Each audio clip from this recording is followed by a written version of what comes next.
문학 31차 시 봉산탈춤을 배우고 있지요. 먼저 등장인물의 특징 배웠고요.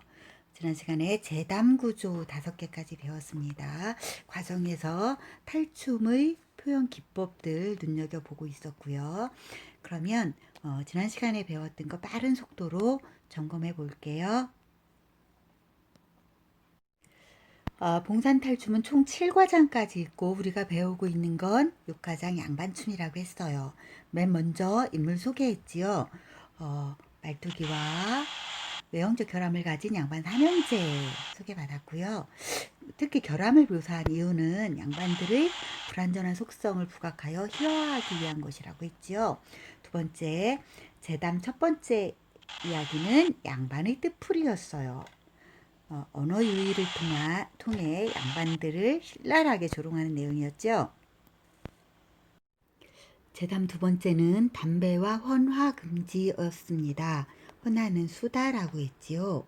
하늘 같은 양반님들이 나왔는데 관객들에게 장죽으로 감히 담배를 필 것을 권유하여 양반들의 권위를 완전히 무시하는 내용이었지요. 재담 두 번째, 민수국의 특징이 드러나는 거 유의해야 된다고 했습니다. 말뚝이가 관객들한테 직접 이렇게 말을 시켰지요. 이것은 관객을 극에 개입시키는 특징이 있다는 것이었고, 이것은 무대와 객석의 구분이 없고 관객이 극에 참여할 수 있도록 유도한다는 효과가 있다고 했습니다. 재담 구조 반드시 이해해야 된다고 했지요. 쉬로 재담이 시작돼서 양반의 위험이 나타나죠. 양반의 위험은 말뚝이와 양반들의 관계가 정상적인 관계일 때를 이야기하는 거예요. 말뚝이가 그 다음에 조롱을 하지요. 문방대 말고 장족으로 비우쇼 하고 놀리니까 양반이 호통을 쳤어요. 그러니까 말뚝이가 변명을 하지요. 담배와 수다를 금하라고 했다네. 했답니다. 이러니까 양반들이 안심을 하지요. 그리고 모두 함께 춤을 추면서 재담을 마무리하는 것이었어요. 재담 세 번째는 양반맞이 장단이라고 했습니다. 장단은 음악이라고 해석하면 되고요. 여기서도 말뚝이가 악공들한테 말을 시키지요. 양반들이 나왔는데 양반들이 즐겨서 듣는 오음 육류를 다 버리고 서민들이나 즐기는 호뜨기에다가 바가지 장단을 치라고 하지요. 그래서 양반들의 권위를 조롱하는 내용이었습니다. 여기서도 미스토크의 특징인 여보 악공들 하면서 악공에게 직접 말을 시키는 부분이 있었다고 했지요. 악공을 극에 개입시키는 것이고 그것의 효과는 무대와 객석의 구분이 없고 악공이 극에 참여할 수 있도록 유도하는 것이라고 했습니다. 재담의 구조 쉬로 당연히 재담이 시작됐고요. 말뚝이가 조롱을 하죠. 오음육률 다 버리고 홀뚜기 바가지 장단을 치라 이러니까 양반들이 호통을 치고 변명을 하죠. 용도 해금 등으로 치라고 했다. 그러니까 양반들이 안심하면서 모두 함께 춤을 추며 재담을 마무리하는 내용이었어요. 재담 네 번째 양반찾기입니다. 노새에다가 원님을 붙이고 그리고 노생원님, 늙은 생원님이라는 뜻이죠. 하늘 같은 양반님. 소리가 비슷하죠. 이렇게 해놓고 보니까 그 소리 유사성을 이용해서 양반님을 노생원님을 감히 노새로 둔갑을 시켜버리는 거죠. 그리고 누가 탄대요? 말뚝이님 자신이 탄대요. 그래서 양반을 조롱하는 이야기. 다양한 수다법이 사용되었는데 동은 여우리오, 서는 구월이라 무엇은 무엇이고 무엇은 무엇이다 비슷한 구절을 짝을 지어 표현하는 것 뭐죠? 대꾸법이지요. 그 다음에 양적으로 질적으로 유사한 것을 두 가지 이상 늘어놓는 것. 여기도 그렇고 여기도 그렇고 열거법. 물은 매주 밟듯 해서 보자마자 이건 뭐지요? 듯이 들어가 있으니까 지규법이지요. 거침없이 다닌다는 뜻이에요.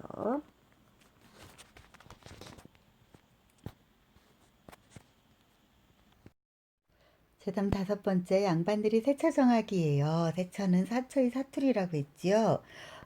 사처는 양반들이 길을 가다가 머물게 되는 숙소, 여관 같은 거라고 했는데 그 사처를 어떻게 묘사했지요? 참나무 울장을 드문드문 꼽아. 울장은 말뚝, 깃을 바닥에는 깃을 깔고 문은 하늘로 냈어. 마구간을 묘사한 거라고 했죠. 그래서 양반들 마구간에 사는 가축으로 비하하여 조롱하는 내용이라고 했습니다. 두 번째는 자자우양부터 담뱃대를 이리저리 맞춰놓는 여기까지는 매우 사치스러운 양반들의 집 안 모습을 묘사한 거라고 얘기했지요. 특히 부벽서 벽에 붙어 있는 글들을 보니까 동서남북에 다 그럴듯한 글들이 멋지게 붙어 있었죠. 그런 걸 통해서 자기네들은 매우 품격 있는, 품위 있는 집 또는 품위 있는 존재라는 허위의식을 마음껏 드러내는 거라고 했습니다. 그래서 전체적으로 양반들의 사치와 허위의식에 대한 반감 또는 비판을 담고 있는 글이라고 했습니다. 앞에서 우리 집 고양이 청이 소리 들었어요? 자꾸 내 옆에 와서 울어요. 수업 그만하고 같이 놀아달라고. 왜냐하면 낮에도 하루 종일 혼자 있었거든. 근데 나는 수업을 찍어야 돼. 코로나 때문에 여러분도 되게 어렵지만 사실은 선생님들도 조금 어려운 점이 있다. 수업을 하던가 동영상 수업 준비만 하던가 둘 중에 한 개만 하면 괜찮겠는데 두 가지를 다 해야 되다 보니까 두 배로 일이 많아진 느낌? 이런 점은 여러분들을 이해받고 싶어. 아무튼 이제 수업하도록 하겠습니다.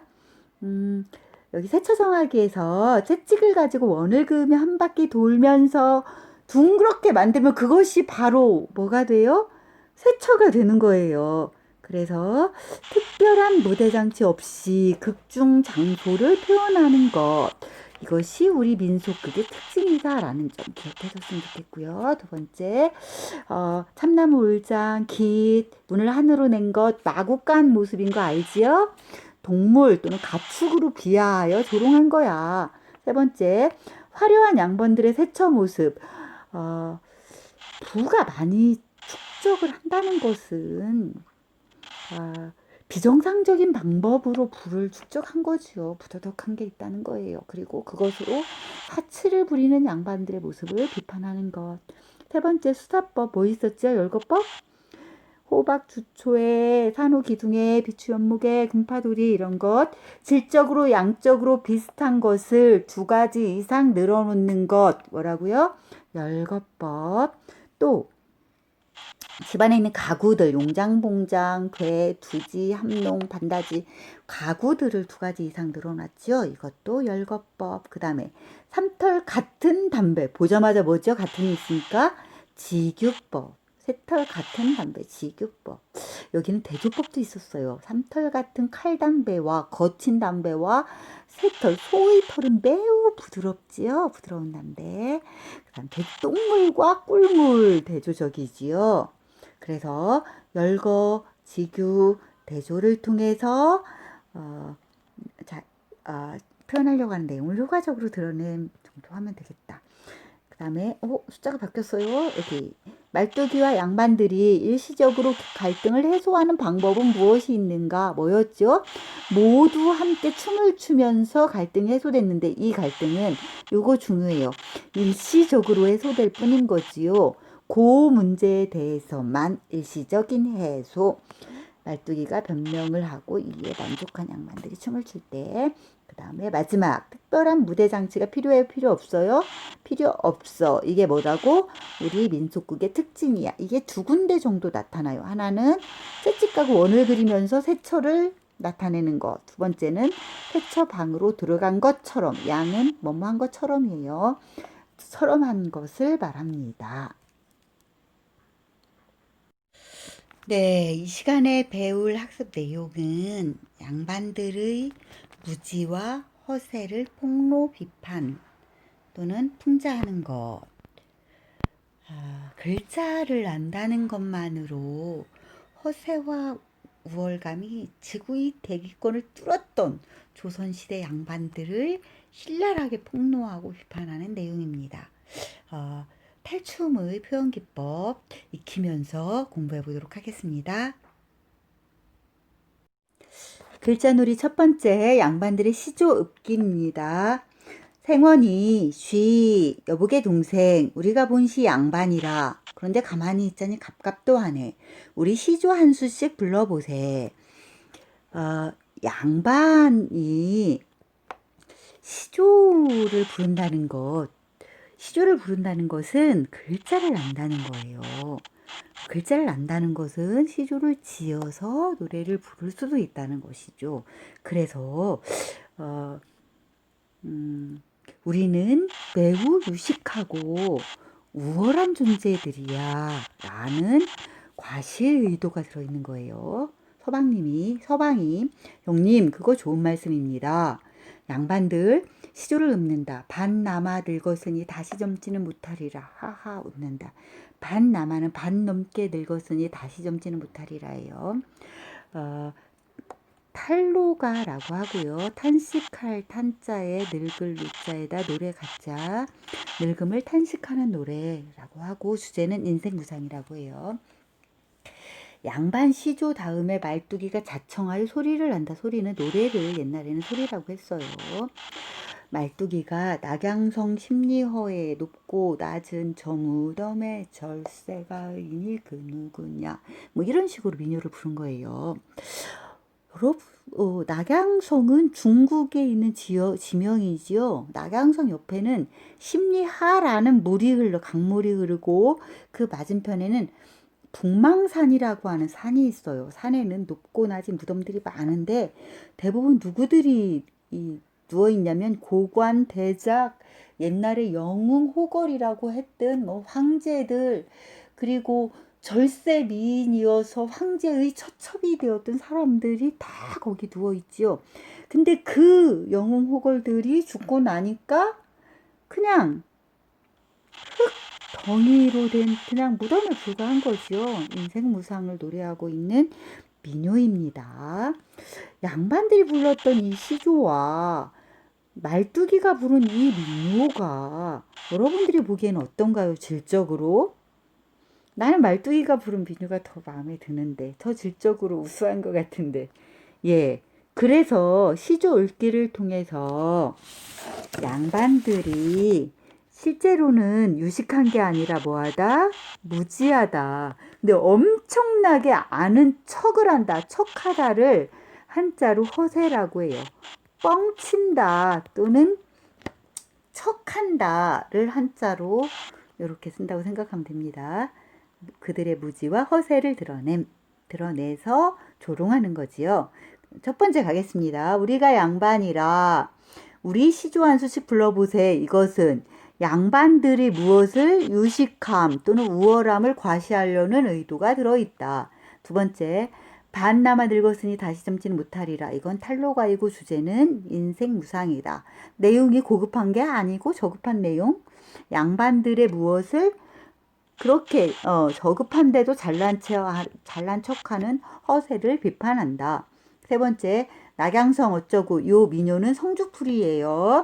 인생무상이 주제이고 서민들의 생활감정을 잘 반영하고 있는 노래라고 합니다. 양반들의 시조가 서민들의 민요보다 나을 것이 있었던가요? 없었던가요? 없었지요.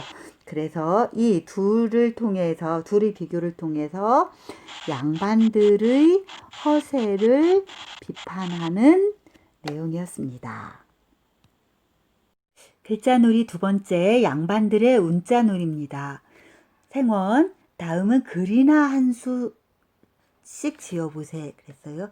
글을 지을 수 있다는 것, 조선시대에 진짜 유식하구나 또는 어떤 것 우월하구나 라는 것을 드러낼 수 있는 매우 드문 수단이라고 했지요. 양반들은 그래서 이것을 가지고 평민이나 천민들을 무시하고 짓밟는데 많이 사용하였죠. 서방, 그럼 형님이 먼저 지어보시오. 생원, 그러면 동생이 운자를 내게. 운자는 시를 지을 때 요것에 리듬을 만드는 기본적인 글자예요. 서방, 네, 제가 한번 내드리겠습니다. 산자 영자입니다. 생원, 아, 그건 어렵다. 여보게, 동생 되고 안 되고 내가 부를 터이니 들어보게. 영시조로, 영은 읍조릴 영, 시를 읍조리는 조로는 어조로라는 뜻이에요. 울룩줄룩 작대상하니 황주평산의 동선령이라. 울룩줄룩은 울퉁불퉁, 작대산, 지을작, 큰데, 산산이니까 울퉁불퉁 큰 산을 지으니 황주평산에, 이건 지역명이고, 동선령이에요. 명자가 들어가는 건 고개예요. 동선령이라고 하는 고개라. 이게 의미가 있나요? 무의미한 내용의 지명만 나열한 것 뿐이지요. 그랬는데 서방, 하하, 형제 같이 웃는다. 거의 형님 잘 지었습니다. 이 저급한 글을 한 편 지어놓고 스스로 칭찬하고 있어요. 이 얘기는 뭐죠? 스스로 무식함을 드러내고 있구나라는 걸 알 수 있지요. 서방, 하하, 형제 같이 웃는다. 거의 형님 잘 지었습니다. 동생, 한 귀 지어보세. 귀는 구예요. 한 구절 지어보세. 그럼 형님이 운자를 하나 내십시오. 생원, 총자 못잘세. 서방, 그 운자 벽자군, 병자군 정말 어렵고 까다로운 글자라는 뜻이에요. 시 집기, 한시를 집기에. 한참 낑낑거리다가 형님 한마디 들어보십시오. 영시조로, 시를 읊조리는 어조로. 집세기 앞총은 헝겊총하니 남학신 뒤축이 거멀못이라. 집세기는 집신의 앞쪽은 헝겊총, 헝겊으로 메워놓은 곳, 지어놓은 곳. 남학신 뒤쪽은 거멀못이라. 남학신은 나무로 만든 신발이지요. 나무로 만든 신발이 갈라지거나 그러면 굵은 못 같은 거로 말하자면 걸쳐 놓는다는 건데 그런데 사용되는 것, 거멀못이라. 이것도 보니까 어떻지요? 의미 없는 무의미한 내용에 그냥 글자만 짜맞춰 놓은 엉터리 문장이지요. 네, 그래서 이것을 통해서 이 운자 놀이를 통해서 양반들이 사실은 유식한 게 아니라 뭐 하더라? 무지하더라. 근데 그동안 자신들은 정말 유능하고 유식한 사람으로 허세를 부린 거더라. 뻥을 친 거더라. 라는 것을 폭로하는 내용이었습니다.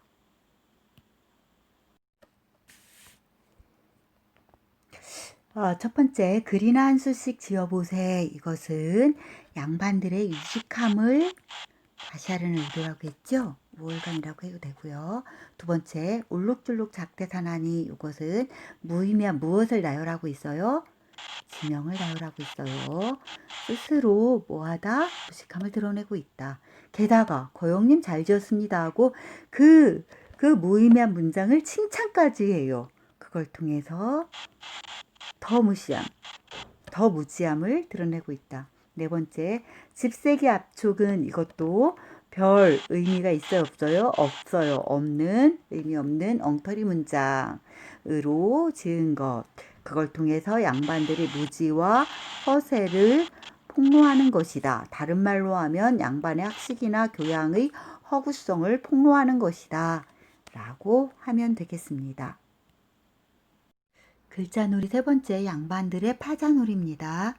파자란 한자의 자획을 나누거나 합하여서 글자를 맞히는 수수께끼예요. 말하자면.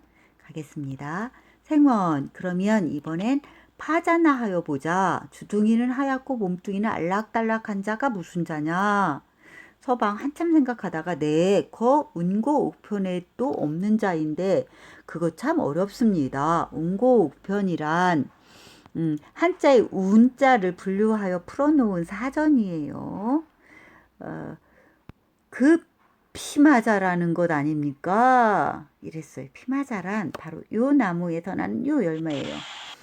요 열매를 껍질을 벗기면 요런 게 되죠. 요런 게 알락달락한 거, 하얗고 알락달락한 것. 생원, 거 동생 참 용할세 그랬어요. 파자가 한자를 알아야 할 수 있는 놀이로 양반들의 우월성을 과시하는데 사용되었어요. 근데 이 자세한 내용을 알고 보니까 그 피마자라고 하는 이걸 아주까리라고도 하거든요. 아주까리의 모양과 색깔에서 착안한 그냥 초등학생들이 놀만한 저급한 수준의 수수께끼이지요. 그런데 그 수수께끼를 마치고는 생원, 거 동생 참 용할세 하면서 칭찬을 하고 있어요. 양반들의 무지하면서도 유식한 척하는 허위의식이 아주 잘 드러나는 거죠. 허위의식, 허세, 허장성세 다 비슷한 말입니다. 서방이 이제 말합니다. 형님, 그럼 내가 한자 부르라우? 생원, 부르게. 서방, 논두렁에 살피 짚고 섰는 자가 무슨 자입니까? 그래서 살피는 살포의 방언이에요. 그냥 삽자로 이렇게 생각해도 될 것 같아요. 삽자로 들고 서 있는 자가 무슨 자입니까? 그러니까 생원 한참 생각하다. 그거 참 어려운 잘세. 그것은 노님자 아닌가? 서방, 하하, 그거 형님 참 잘 맞췄습니다. 이러는 동안에 취발이 살짝 들어와 한편 구석에 서 있다. 취발이가 살짝 들어온다는 것은 이제 새로운 등장인물이 나와서 새로운 이야기가 펼쳐지겠구나라는 것을 추측할 수 있지요. 여기까지 파자 놀이를 통해서 누구의 양반들이 유식한 게 아니라 뭐하구나? 무식하구나. 무지와 허세, 뻥이라고 했죠. 무지를 드러내어 폭로하고 조롱하는 내용이었습니다. 네, 이 부분을 정리해보면 첫 번째 파자란 무엇을 알아야 할 수 있는 한자를 알아야 할 수 있는 놀이로 양반의 무엇을 과시하려는 우월성 또는 유식함을 과시하려는 의도다. 두 번째, 주둥이는 하얗고 몸뚱이는 알락달락한 자는 피마자의 형상과 색깔에서 착안한 수수께끼라고 얘기했지요. 피마자는 아주까리라고 했고요. 세 번째, 거 동생 참 용할세. 용하다는 것은 뭐 그냥 훌륭하구나 뭐 이 정도로 생각하면 돼요. 서로 칭찬하고 지켜세우는 양반들이 허위의식. 네 번째, 논두렁에 살피 짚고 섰는 자. 노님자의 말에서 착안한 뭐지요? 수수께끼라고 생각하면 되겠죠.